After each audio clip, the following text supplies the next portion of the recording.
तो ये नमस्कार दोस्तों, एक बार फिर से हम अपने चैनल पर आपका हार्दिक स्वागत करते हैं। और आज हम बात करेंगे एक ऐसे गीत की जिससे रफ़ी साहब ने कमबैक किया था, या यूँ समझें कि उन्होंने इस गीत के साथ अपनी खोई हुई नंबर 1 गायक के रुतबे को फिर से हासिल कर लिया था। इस गीत के द्वारा रफ़ी साहब को म्यूज़िक इंडस्ट्री में एक बड़ा जीवनदान मिला था। साथ ही बात करेंगे संगीतकार मदन मोहन की भी। 1970 के दशक में रफ़ी साहब ने हज यात्रा की थी और इसी यात्रा के बाद उन्होंने गाना कम या तकरीबन बंद करने का फैसला किया था। हज से लौटने के बाद उन्होंने गाना बंद करने का निर्णय कर लिया था और तकरीबन 8 महीने तक उन्होंने गाना नहीं गाया था।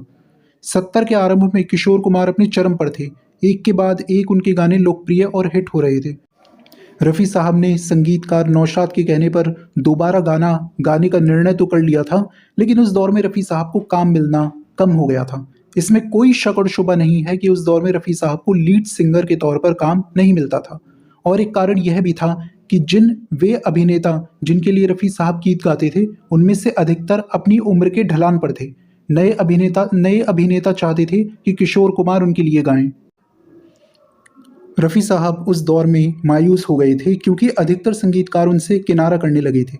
1970 से 73 तक का 2.5 से 3 साल का दौर रफ़ी साहब के लिए बेहद कठिन दौर था। हालांकि इस दौर में भी उन्होंने हिम्मत नहीं हारी थी और उस दौर में रफ़ी साहब ज़्यादातर विदेशों में लाइव कंसर्ट किया करते थे। उस दौर में अधिकतर संगीतकारों ने रफ़ी साहब से मुंह फेरना शुरू कर दिया था। केवल मदन मोहन और लक्ष्मीकांत प्यारेलाल ऐसे संगीतकार थे जो लगातार रफ़ी साहब को अपनी फिल्मों में गाने दे रहे थे और वे गाने लगातार हिट भी हो रहे थे, लेकिन लगातार कई गाने रफ़ी साहब को नहीं मिल पा रहे थे। हालांकि इस दौर में भी यानी सन 73 से पहले भी रफ़ी साहब ने कई ऐसे गीत गाए जो काफ़ी हिट हुए, लेकिन फिर भी रफ़ी साहब को लगातार मिलने वाले गीतों में कमी आ गई और केवल 1 या 2 गीत ही पूरी फिल्म में उन्हें मिलते थे।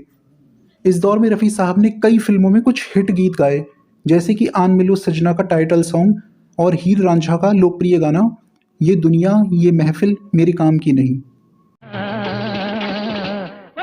संगीतकार मदन मोहन को जब हंसते जख्म में संगीत देने का काम मिला तो उन्होंने एक गीत रफ़ी साहब के साथ रिकॉर्ड किया जिसके बोल थे, तुम जो मिल गए हो तो ये लगता है कि जहां मिल गया। मिल गए हो तो ये लगता है।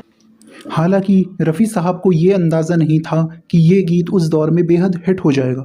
रफ़ी साहब इतने ज़्यादा निराश हुए कि उन्होंने महेंद्र कपूर से फ़ोन पर कहा कि क्या मैं इतना ख़राब गायक हूँ कि मुझसे सारे संगीतकार अब किनारा करने लगे हैं। साथ ही रफ़ी साहब ने महेंद्र कपूर जी को अपना वह गीत भी सुनाया जो उन्होंने मदन मोहन जी के साथ रिकॉर्ड किया था। महेंद्र कपूर और रफ़ी साहब दोनों को यह अंदाज़ा नहीं था कि यह गीत इतना बड़ा हिट होगा। एक भटके हुए राही को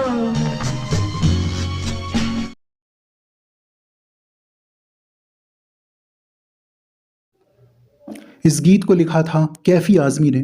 उस दौर में मदन मोहन को गज़ल किंग कहा जाता था और मदन मोहन साहब ने रफ़ी साहब के साथ भी कई गज़लों पर काम किया था, लेकिन इस गीत को उन्होंने वेस्टर्न अंदाज में रिकॉर्ड करने का फैसला किया जो उनके संगीत का एक अनोखा प्रयोग था। इसके लिए उन्होंने केडसी लॉर्ड को हायर किया जो वेस्टर्न इंस्ट्रूमेंट बजाने में माहिर थे। इस गाने की धुन बेहद कठिन थी। इस गीत में कई उतार चढ़ाव थे, कहीं ऊंचे स्वर थे तो कहीं नीचे स्वर, कहीं गति थी तो कहीं ठहराव था। ये गाना किसी भी तरह से किसी भी गायक के लिए आसान नहीं था। रफ़ी साहब ने इस गीत को बेहद खूबसूरती के साथ रिकॉर्ड किया। बैठो न दूर हमसे, देखो खफा न हो। जब ये फिल्म रिलीज हुई तो इस गाने ने इतिहास रच दिया और जो संगीतकार रफ़ी साहब से किनारा करने लगे थे, अब उनकी भी ये तमन्ना होने लगी कि वो रफ़ी साहब के साथ ही अपने गानों को रिकॉर्ड करें, क्योंकि ये गीत बेहद कठिन था और इसलिए कई बड़े बड़े दिग्गज गायकों ने इस गीत को गाने की कोशिश की है, लेकिन जो बात रफ़ी साहब की थी वो किसी में भी नहीं है और ना कभी आ पाएगी। चूँकि मदन मोहन क्लासिकल गीतों और गज़लों की रचना करने के लिए जाने जाते थे, इसलिए कई संगीतकारों ने उनकी यह कहकर आलोचना की कि उन पर भी अब वेस्टर्न इन्फ्लुएंस छा रहा है और वो भी अब R.D. बर्मन की तरह ही वेस्टर्न बीट्स पर गाने की धुन बनाने लगे हैं। लेकिन इस आलोचना को मदन मोहन ने ये कहकर खारिज किया कि इसी फिल्म में उन्होंने एक क्लासिकल गज़ल की धुन भी बनाई थी और वे सभी तरह के गीतों की रचना कर सकते हैं। पीछे खोए खोए मैं भी बुझा बुझा यह गीत रफ़ी साहब के कमबैक का द्वार था। रफ़ी साहब के इस गीत के हिट होने के बाद उन्हें फिर से काम मिलने लगा और मदन मोहन के साथ ही उन्होंने 1976 में आई फिल्म लैला मजनू के लिए भी गीत गाए। जो संगीतकार एक बार रफ़ी साहब से किनारा करने लगे थे, वो भी अब ये चाहते थे कि वे अपने गानों की रिकॉर्डिंग रफ़ी साहब के साथ ही करें। रफ़ी साहब के गीतों की सफलता की दृष्टि से अगर देखा जाए तो 1973 से 1980 तक का दौर उनके लिए बेहद सफल माना जाता है, क्योंकि इसी दौर में उन्हें सबसे ज़्यादा फिल्म फेयर पुरस्कार मिले थे। जिस तरह से 60 का दशक रफ़ी साहब के लिए लोकप्रिय हुआ था।